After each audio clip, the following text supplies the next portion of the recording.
In this video, we're going to take a look at the early years of the war, after war had been declared, after all the major countries have entered the war. What is the war itself like in the first few years of World War I?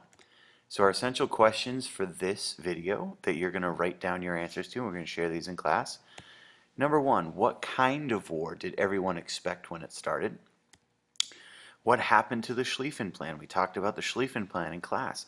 This was supposed to be Germany's way to end this war quickly. And what were the characteristics of trench warfare? We'll talk more about this in class, but you're going to get an introduction to trench warfare in this video.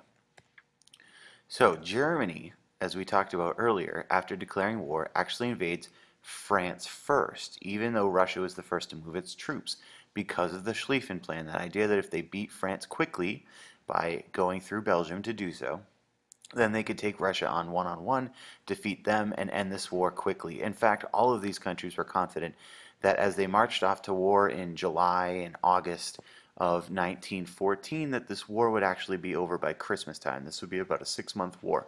Of course, that's not what they got, but that's what they expected. So the Western Front is set up along this battle line between Germany and France, and we'll talk in a minute about why this becomes a front that opens up and stays opened up for a long time.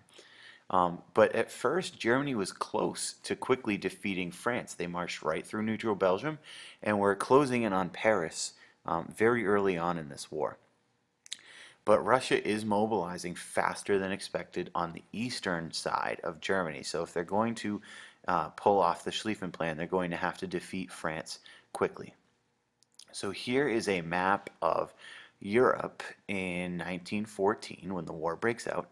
You have the Central Powers here in the middle of the continent, and then on either side you have France, you have Russia on both sides of Germany, Great Britain, the United Kingdom is right here, and Italy is actually on this map part of the Allied powers once the war breaks out, because they will be neutral when the war starts, like we talked about in class, but they'll eventually join the Allied powers in 1915.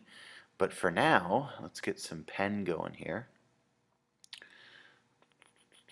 Let's see, black, pen, great. For now, what we see is Germany, through the Schlieffen Plan, is going to go right through Belgium and the Netherlands, and they're going to try to make a quick attack on Paris, France, which is somewhere around here. Please excuse my terrible drawing. And then once they beat France, they will move back through this area and go right across their country and beat Russia on the eastern front. And this was called the Schlieffen Plan. Unfortunately for Germany, they're going to get held up almost on their way to France, just 50 miles outside, at the Battle of the Marne. And then we're going to see the creation of the Western Front, the famous Western Front of World War I, which will set itself up through France and Belgium. So how does Germany get stopped? They are closing in on Paris, and they are along the Marne River in France, and the Allies, believe it or not, run out of trucks to get all the troops out to this battle, and they're using taxis from Paris to get the troops out to the line. That's how desperate they were to win the Battle of the Marne. And the first Battle of the Marne is a draw. It's not that the Allies win and they start pushing Germany back. All they do is they stop Germany from getting closer.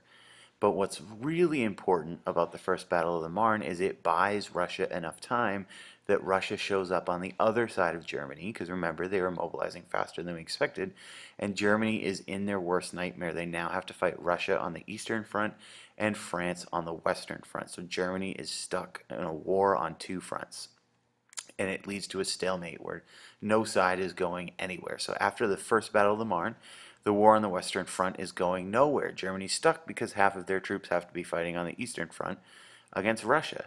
So each side starts to dig in, because they know they're not going anywhere anytime soon, literally dig in, and they create an elaborate system of trenches, and this is called trench warfare. And the land between the trenches was called no man's land, because you didn't want to be caught between these trenches. And soldiers can end up in these trenches for weeks, months, and sometimes years at a time. Not the ideal conditions. This is a war like nothing we'd seen before. This is a picture of the of no man's land, the barren space between the trenches, And the reason that it's so destroyed is because artillery shells have bombed out all the vegetation, and that's mud. This is a black and white picture, but that's mud, and there's barbed wire down at the end. And on the other side of that barbed wire are deep trenches, probably about 6 to 10 feet deep, and there are soldiers sitting in those trenches. And the reason they can't come up over the top of those trenches and just march across no man's land is because each side in this war now has a new weapon called the machine gun that just completely knocks down 9 out of 10 men that walk towards it. And this is a cross-section photograph of a trench, and you'll notice a few things. This is a soldier looking, peeking up into no man's land. You'll see that the trenches were actually fortified by lumber, and there were planks to walk across, and there's supports here on the side. You can see it now that I'm pointing it out, but here's a soldier lying down, either resting or wounded. Same thing here, soldier lying down, either resting or wounded. They would leave their supplies in the trenches, but this trench would stretch for miles. A system of trenches, more or less, it stretches for miles, and you could walk through these trenches, and they became the home of these soldiers for a very long time in World War I. So soldiers are standing in these trenches. They're avoiding being gunned down by machine guns, and the trenches stretch for miles. And it's really not fun being in the trenches. You eat whatever you can get for supplies from behind the front line, and the conditions are not very sanitary. These are muddy, cold, wet trenches, and a problem that these soldiers have is the longer you're standing in muddy, cold runoff water, there's bacteria, there's microorganisms. Your feet can only keep them out for so long, and very often if you had any cuts or blisters or sores on your feet, you would get a condition called trench foot, and I'll save that picture for when we're in class. But trench foot is basically the equivalent of gangrene, and many times if you got trench foot, your foot or your leg would have to be amputated. So working and living in these trenches was a terrible, terrible experience, and this is the war that they did not expect, that these countries thought they would be done by Christmas, when in actuality they are dug into the trenches, and nobody has any idea in 1915 and 1916 who's going to come out on top, because both sides are just getting nowhere in World War I.